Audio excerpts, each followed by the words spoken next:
어느 순간부터 당신은 스스로에게 묻기 시작합니다. 내가 지금 가고 있는 이 길이 정말 맞는 걸까? 이 질문은 갑자기 찾아옵니다. 아무 일도 없는 평범한 하루, 익숙한 일상 속에서 문득 마음 한구석이 조용히 흔들리듯 말이죠. 이전에 당신은 이런 질문을 하지 않았습니다. 정해진 역할을 살아가고 해야 할 일을 해내고 남들이 말하는 정상적인 삶을 따라가며 의심 없이 하루하루를 넘겼습니다. 생각할 틈도 없이 움직였고 멈추는 것이 오히려 두려웠습니다. 하지만 지금은 다릅니다. 마치 오랫동안 잠들어 있던 무언가가 천천히, 아주 천천히 눈을 뜬 것처럼 당신의 내면에서 작은 소리가 들리기 시작합니다. 정말 이것이 전부일까? 나는 왜 이렇게 살아야 했을까? 많은 사람들은 이 순간을 불안이나 붕괴라고 부릅니다. 흔들리고 확신이 사라지고 마음이 복잡해지니까요. 하지만 이 이야기는 분명히 말합니다. 이것은 무너짐이 아니라 깨어남이라고. 자기 자신을 의심하기 시작했다는 것은 당신이 길을 잃었다는 증거가 아닙니다. 오히려 지금까지 한 번도 의심하지 않고 자동으로 살아왔다는 사실을 알아차렸다는 신호입니다. 의심은 적이 아닙니다. 의심은 당신을 멈춰 세우고 지금까지의 삶을 처음으로 바라보게 만듭니다. 아무 생각 없이 걷던 길에서 고개를 들어 주변을 살피게 만드는 순간, 그때 비로소 사람은 진짜 길 위에 서게 됩니다. 당신이 느끼는 이 혼란은 삶이 틀렸다는 증거가 아니라 삶이 깊어지고 있다는 징후입니다. 내면의 일부가 더 이상 거짓된 안정에 만족하지 않고 진짜 의미를 요구하기 시작한 것입니다. 그래서 이 단계에 서는 답보다 질문이 많아집니다. 확신보다 침묵이 길어집니다. 그리고 그 침묵 속에서 당신은 처음으로 자기 자신과 단둘이 마주 앉게 됩니다. 이것이 바로 시작입니다. 아직 아무것도 증명되지 않았고 아직 아무 결론도 나지 않았지만 분명한 한 가지는 있습니다. 자기 자신을 의심하고 있다는 사실 자체가 당신이 이미 올바른 길 위에 서 있다는 가장 조용하고도 분명한 신호라는 것. 이제 이야기는 아주 중요한 지점으로 들어갑니다. 당신이 걷고 있는 이 길은 눈에 보이는 성과로 증명되지 않습니다. 더 많은 돈, 더 높은 지위, 더 화려한 결과로 확인되는 길이 아닙니다. 그래서 더 불안해지기도 합니다. 아무것도 이룬 게 없는 것 같은데 내가 정말 제대로 가고 있는 걸까? 하지만 바로 그 생각이 이 길의 본질을 드러냅니다. 당신이 겪고 있는 변화는 겉으로 드러나지 않습니다. 박수도 없고 축하도 없고 누군가 알아봐주지도 않습니다. 오히려 설명할수록 오해받고 말을 꺼낼수록 너 요즘 왜 그래? 라는 반응을 듣게 됩니다. 이 길은 조용합니다. 그리고 그래서 더 진짜입니다. 이 변화는 성취가 아니라 방향의 변화입니다. 무언가를 더 얻는 것이 아니라 불필요한 것들을 하나씩 내려놓는 과정입니다. 남들의 기대, 사회가 요구한 기준, 이 정도는 돼야 괜찮은 사람이라는 보이지 않는 규칙들. 당신은 지금 그것들에 질문을 던지고 있습니다. 삶의 폭풍이 몰아쳤을 때의 전에 당신은 부서졌을지도 모릅니다. 하지만 지금의 당신은 다릅니다. 고통이 찾아와도 도망치기보다 그 안에서 무언가를 배우려 합니다. 이상하게도 삶이 당신을 무너뜨리는 것이 아니라 다듬고 있다는 느낌이 들기 시작합니다. 사람들 속에 있어도 어딘가 혼자인 듯한 감각이 찾아오고 그 고요함이 두렵기보다 오히려 숨을 돌릴 수 있는 공간처럼 느껴집니다. 당신은 점점 깨닫습니다. 이 고독은 벌이 아니라 다시 태어나기 위한 방이라는 것을. 그리고 어느 순간부터 당신은 더 이상 자신의 존재를 증명하려 애쓰지 않습니다. 내가 왜 이런 선택을 했는지, 왜 남들과 다른지 굳이 설명하지 않아도 괜찮아집니다. 당신 안에서 이미 답이 자라고 있기 때문입니다. 이 5가지 징후는 당신이 특별해졌다는 표시가 아닙니다.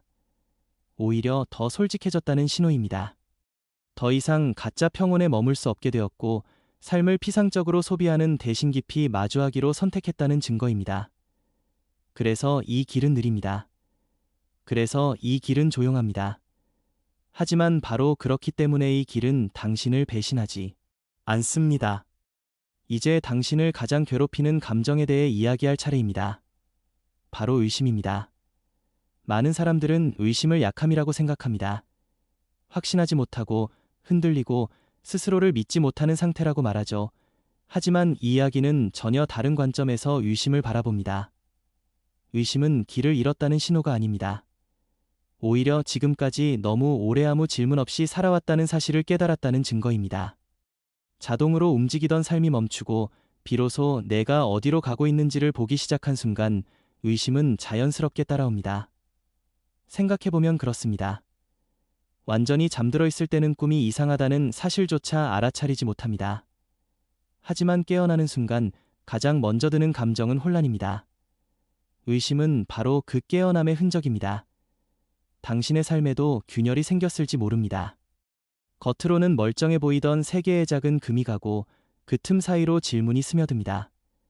이렇게만 살아도 괜찮은 걸까? 내가 원했던 삶은 이게 아니지 않았을까? 이 질문들은 당신을 불편하게 만듭니다. 그래서 많은 사람들은 다시 예전의 확신으로 돌아가려 합니다. 바쁘게 살고 더 시끄럽게 살고 아무 생각도 하지 않으려 했습니다. 하지만 당신은 다릅니다. 당신은 그 질문 앞에 멈춰서 있습니다. 의심은 나침반과 같습니다. 답을 주지는 않지만 방향을 바꿀 수 있는 기회를 줍니다. 아무 의심 없이 걷는 길은 이미 누군가가 만들어 놓은 길일 가능성이 큽니다. 하지만 의심하며 걷는 길은 비록 느리고 불안해 보여도 점점 당신만의 방향을 만들어갑니다. 그래서 이 단계에서 느끼는 불안은 실패의 전조가 아닙니다. 그것은 삶이 당신에게 이제 스스로 선택할 준비가 되었느냐 고묻고 있다는 신호입니다. 의심을 밀어내지 마세요. 의심은 당신을 무너뜨리러 온 것이 아니라 당신을 더 진짜인 삶으로 이끌기 위해 조용히 옆에 서 있는 존재입니다. 이 단계에 들어서면 당신은 스스로에게 이런 질문을 던지게 됩니다. 혹시 내가 이상해진 건 아닐까? 예전에는 아무렇지 않던 말들이 유난히 마음에 걸리고 사람들의 표정과 말투, 침묵 속의 감정까지 괜히 더 또렷하게 느껴지기 시작합니다. 당신은 점점 더 예민해졌다고 느낄지도 모릅니다. 작은 말 한마디에도 마음이 흔들리고 예전 같으면 그냥 넘겼을 장면들이 이상하게 오래 머릿속에 남습니다. 그래서 스스로를 의심합니다. 내가 너무 과민한 걸까? 이런 생각을 하는 내가 정상일까? 하지만 이 이야기는 분명히 말합니다. 당신이 이상해진 것이 아니라 이제야 느끼기 시작한 것이라고. 지금까지 당신은 느끼지 않기 위해 애써왔을지도 모릅니다. 상처받지 않기 위해, 흔들리지 않기 위해 마음을 닫은 채 살아왔을지도 모릅니다. 그러나 내면이 깨어나기 시작하면 그 닫혀있던 감각들이 하나둘 돌아옵니다. 그래서 세상은 이전보다 더 선명해 보이고 사람들의 말은 것과 속이 다르게 들리며 당신의 마음은 더 이상 거짓에 쉽게 속지 않습니다. 이 과정은 편안하지 않습니다. 오히려 불안하고 혼란스럽고 때로는 스스로를 통제하지 못하는 것처럼 느껴집니다. 그럴 때 사람들은 자신을 이상하다고 규정해버립니다. 하지만 정말 이상한 것은 무엇일까요? 한 번도 자신을 돌아보지 않고 평생을 무의식 속에서 살아가는 것이 정상일까요? 아니면 아프더라도 깨어나자기 자신을 마주하는 것이 정상일까요? 당신이 느끼는 이 불편함은 무너지고 있다는 신호가 아닙니다. 오히려 오래된 껍질이 벗겨지며 새로운 감각이 드러나고 있다는 증거입니다. 지금의 혼란은 당신이 길을 잘못 들었다는 표시가 아니라 더 깊은 곳으로 들어가고 있다는 흔적입니다. 그러니 스스로를 두려워하지 마세요. 당신 안에서 일어나는 변화는 당신을 망가뜨리기 위한 것이 아니라 당신을 더 온전한 사람으로 만들기 위해 조용히 진행되고 있는 과정입니다. 이제 당신은 점점 더 큰 질문 앞에 서게 됩니다. 행복해지기만 하면 되는 걸까? 아프지 않으면, 힘들지 않으면 그걸로 충분한 삶일까? 이 질문들은 이전에 당신이라면 굳이 꺼내지 않았을지도 모릅니다. 하지만 지금의 당신은 피할 수 없다는 걸 알고 있습니다. 많은 사람들은 삶의 목적을 고통을 피하고 행복을 얻는 것이라고 말합니다. 가능한 한 덜 아프고 가능한 한 편안하게 살아가는 것. 하지만 이야기는 그보다 훨씬 깊은 방향을 가리킵니다. 삶의 목적은 고통을 제거하는 것이 아니라 고통을 사만으로 받아들이는 데 있습니다. 아픔을 없애려 애쓰는 대신 그 아픔이 무엇을 말하고 있는지 귀 기울여 듣는 것입니다. 당신이 겪어온 상처와 실패, 후회와 두려움은 당신의 삶에서 제거해야 할 오류가 아닙니다. 그것들은 당신이 누구인지 조각조각 드러내는 재료입니다. 고통을 밀어낼수록 당신 자신도 함께 밀려나게 됩니다. 그래서 이 길은 행복만을 약속하지 않습니다. 대신 온전함을 향해 나아갑니다. 웃음과 눈물, 희망과 절망, 강함과 약함을 모두 포함한 상태. 당신은 이제 그 모든 것을 끌어안는 삶을 향해 조용히 방향을 바꾸고 있습니다. 이 과정에서 당신은 자신에게 묻게 됩니다. 이 선택은 정말 내 것인가? 아니면 누군가가 기대한 모습일 뿐인가? 나는 지금 나로 살고 있는가? 아니면 역할을 연기하고 있는가? 이 질문들은 당신을 불편하게 만들지만 동시에 거짓된 삶에서 당신을 떼어 놓습니다.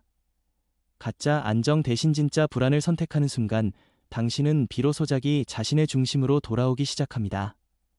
이 길은 쉽지 않습니다. 하지만 분명합니다. 당신은 더 이상 반쪽짜리 행복에 머무르지 않습니다. 대신 아픔까지 포함한 진짜 나의 삶을 선택하고 있습니다. 이제 첫 번째 징후가 모습을 드러냅니다. 그것은 대부분 사람들이 피하고 싶어 하는 형태로 찾아옵니다. 바로 위기입니다. 갑작스러운 실패, 무너진 관계, 믿고 있던 것의 붕괴, 혹은 이유를 알 수 없는 공허함. 당신의 삶을 지탱하던 구조가 한순간에 흔들리기 시작합니다. 이때 많은 사람들은 생각합니다. 내가 뭘 잘못한 걸까? 이건 실패야. 모든 게 끝난 것 같아. 하지만 이 이야기는 전혀 다른 시선으로 이 순간을 바라봅니다. 이 위기는 벌이 아닙니다. 당신을 부수기 위해 온 것도 아닙니다. 오히려 지금까지 당신이 의지해왔던 가짜 안정을 무너뜨리기 위해 찾아온 것입니다. 당신은 그동안 역할로 살아왔을지도 모릅니다. 기대에 맞추고 인정받기 위해 애쓰고 불안하지 않기 위해 스스로를 단단한 틀 안에 가두며 말이죠. 하지만 그 틀은 당신의 진짜 크기를 담기에는 너무 작았습니다. 그래서 삶은 더 이상 그 구조가 당신을 보호하지 못할 때 과감하게 그것을 부숩니다. 겉으로 보면 파괴처럼 보이지만 그 안에서는 이미 새로운 공간이 만들어지고 있습니다. 이 위기 속에서 당신은 완전히 무너지는 대신 이상하리만큼 버텨내고 있는 자기 자신을 발견합니다. 아프지만 살아있고 두렵지만 도망치지 않습니다. 이전에 당신이라면 감당하지 못했을 상황 속에서도 당신은 여전히 서 있습니다. 이것이 바로 첫 번째 징후입니다. 삶이 당신을 시험하는 것이 아니라 당신을 더 큰 존재로 확장시키고 있다는 신호. 무너짐처럼 보이는 이 순간은 사실 당신이 진짜 자신으로 자라나기 시작한 출발점입니다. 이 위기는 한 번의 사건으로 끝나지 않습니다. 그 이후의 태도가 당신이 어디로 가고 있는지를 보여줍니다. 예전 같으면 당신은 아픔을 빨리 끝내려 했을 것입니다. 바쁘게 움직이고 다른 자극으로 덮고 아무 일 없던 것처럼 다시 돌아가려 했겠죠. 하지만 지금의 당신은 다릅니다. 고통이 찾아와도 쉽게 도망치지 않습니다. 불편함 속에 머무르며 그 감정이 무엇을 말하는지 조용히 바라봅니다. 아픔은 여전히 아픕니다. 슬픔은 여전히 무겁고 불안은 여전히 숨을 조이듯 다가옵니다. 하지만 이상하게도 그 감정들이 당신을 삼키지 못합니다. 당신은 무너지지 않고 그 한가운데에 서 있습니다. 이것은 강해졌기 때문이 아닙니다. 참는 법을 배웠기 때문도 아닙니다. 당신은 이제 고통을 적으로 보지 않기 때문입니다. 고통을 없애야 할 문제로 대하는 대신 지나가야 할 과정으로 받아들이기 시작했습니다. 이 과정에서 당신은 많은 것을 내려놓습니다. 남들에게 보여주기 위한 모습, 항상 괜찮은 척하던 태도, 실패하면 안 된다는 강박, 그 껍질들이 하나씩 벗겨질수록 당신은 더 가벼워집니다. 고통을 통과할 때마다 당신 안에서는 작지만 분명한 변화가 일어납니다. 나는 이 감정을 견딜 수 있다. 무너지지 않아도 된다. 이 확신은 누군가가 말해준 위로가 아니라 직접 지나온 경험에서 생겨납니다. 그래서 당신은 점점 자기 자신을 믿게 됩니다. 아프지 않아서가 아니라 아픔 속에서도 자신을 잃지 않았다는 사실 때문에. 이것이 두 번째 변화의 문턱입니다. 당신은 고통을 통해 자기 자신과의 신뢰를 다시 쌓고 있습니다. 이제 당신의 삶에는 조용하지만 분명한 변화가 나타납니다. 사람들 속에 있어도 예전만큼 편하지 않습니다. 시끄러운 자리, 의미 없는 대화, 형식적인 웃음 속에서 당신의 에너지가 빠르게 소모되는 것을 느낍니다. 그래서 당신은 점점 혼자 있는 시간을 선택하게 됩니다. 이 변화는 겁이 날 수도 있습니다. 내가 사람들을 멀리하게 된 걸까? 외로워진 건 아닐까? 하지만 이 고요함은 당신이 생각하는 외로움과는 다릅니다. 당신은 이제 알게 됩니다. 혼자 있는 시간이 비어있는 시간이 아니라는 것을. 오히려 그 시간 속에서 당신의 마음은 처음으로 숨을 쉽니다. 책을 읽거나 가만히 창밖을 바라보거나 아무것도 하지 않는 그 순간들 속에서 당신은 자신과 다시 연결됩니다. 사람들은 말할지도 모릅니다. 너 변했어. 이렇게 혼자 있으려고 해? 하지만 당신은 그 말에 크게 흔들리지 않습니다. 설명하지 않아도 괜찮아졌기 때문입니다. 당신은 지금 아무도 들어오지 못하는 아주 중요한 일을 하고 있습니다. 이 고독은 벌이 아닙니다. 도망도 아닙니다. 이것은 내면을 재정렬하는 시간입니다. 너무 많은 목소리 속에서 잃어버렸던 자신의 소리를 다시 찾는 과정입니다. 당신은 점점 느낍니다. 혼자 있는 시간이 늘어날수록 삶이 더 단순해지고 마음이 덜 흔들린다는 것을, 외부의 인정 없이도 자기 자신으로 충분하다는 감각이 천천히 자리 잡습니다. 그래서 이 고요함은 당신을 멀어지게 만드는 것이 아니라 오히려 당신을 더 깊은 곳으로 이끕니다. 사람들로부터 떨어져 있는 이 시간은 당신이 진짜 자신으로 다시 태어나기 위한 조용한 준비입니다. 고독이 익숙해질수록 당신은 또 하나의 변화를 알아차립니다. 모든 만남이 같은 무게로 당신에게 다가오지 않는다는 사실입니다. 누군가와 시간을 보내고 나면 마음이 가벼워지는 순간이 있는가 하면 이유 없이 지치고 공허해지는 자리도 있습니다. 이제 당신은 그 차이를 무시하지 않습니다. 예전 같으면 예의와 습관 때문에 끝까지 자리를 지켰을지도 모릅니다. 하지만 지금의 당신은 자신의 에너지가 어디로 흐르는지 주에 깊게 살핍니다. 당신은 점점 불필요한 자극에서 물러납니다. 모든 초대에 응답하지 않고 모든 의견에 반응하지 않으며 모든 관계를 유지하려 애쓰지 않습니다. 이것은 차가워진 것이 아니라 선명해진 것입니다. 이 시기에는 사람들로부터 한 발짝 떨어지는 선택이 자주 찾아옵니다. 혼자 있는 시간이 늘어나고 외부의 소음은 줄어들며 당신의 내면은 더 깊은 곳으로 향합니다. 이것은 도피가 아니라 성장에 필요한 거리입니다. 이 과정은 자연스럽게 이루어지지 않습니다. 때로는 죄책감이 따라오고 이기적인 건 아닐까? 라는 생각도 듭니다. 하지만 당신은 점차 깨닫습니다. 자신을 지키지 못한 채 누군가를 지탱할 수는 없다는 사실을. 당신은 지금 군중에서 떨어져 나와 자기 자신을 만나는 길 위에 서 있습니다. 이 길은 외롭지만 텅 비어 있지는 않습니다. 오히려 이 고요 속에서 당신의 중심은 이전보다 더 단단해지고 있습니다. 사람들로부터 물러나는 이 시기는 약해졌다는 증거가 아닙니다. 이것은 삶이 당신에게 더 깊은 자기 자신을 요구하고 있다는 신호입니다. 이제 변화는 눈에 띄지 않는 가장 깊은 곳에서 나타납니다. 당신은 더 이상 모든 사람에게 이해받고 싶어 하지 않습니다. 오해를 받지 않기 위해 자신을 설명하느라 애쓰지도 않습니다. 예전에는 누군가 당신을 잘못 이해하면 마음이 불편했고 억울함을 풀고 싶어 말을 이어갔을지도 모릅니다. 하지만 지금의 당신은 침묵을 선택할 수 있게 되었습니다. 설명하지 않아도 자기 자신을 잃지 않기 때문입니다. 사람들이 당신을 어떻게 생각하는지는 더 이상 삶의 중심이 아닙니다. 그것이 중요하지 않아서가 아니라 당신 안에 이미 흔들리지 않는 기준이 생겼기 때문입니다. 이 기준은 남들의 평가로 만들어진 것이 아니라 수많은 내적 경험을 통해 천천히 형성된 것입니다. 그리고 또 하나, 당신은 자신의 몸에 이전보다 더 귀를 기울이게 됩니다. 마음이 거짓을 선택하려 할 때 몸은 먼저 반응합니다. 가슴이 답답해지고 숨이 얕아지고 이유 없는 피로가 쌓입니다. 이제 당신은 그 신호를 무시하지 않습니다.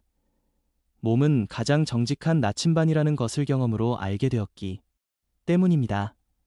생각은 속일 수 있어도 몸은 속일 수 없습니다. 당신이 스스로를 배반할 때마다 몸은 조용히 경고합니다. 그리고 당신은 그 경고를 따라 다시 방향을 조정합니다. 조금 느리더라도 조금 불편하더라도 진짜 자신에게서 멀어지지 않기 위해서입니다. 이 지점에 이르면 당신은 깨닫습니다. 의심은 사라지지 않았지만 더 이상 당신을 괴롭히지 않는다는 것을. 의심은 이제 당신을 길에서 벗어나게 하는 존재가 아니라길 위해 머물게 하는 동반자가 됩니다. 이것이 마지막 징후입니다. 당신은 이미 올바른 길 위에 서 있습니다. 조용히 흔들리며 그러나 분명히 자기 자신을 향해 걸어가고 있습니다.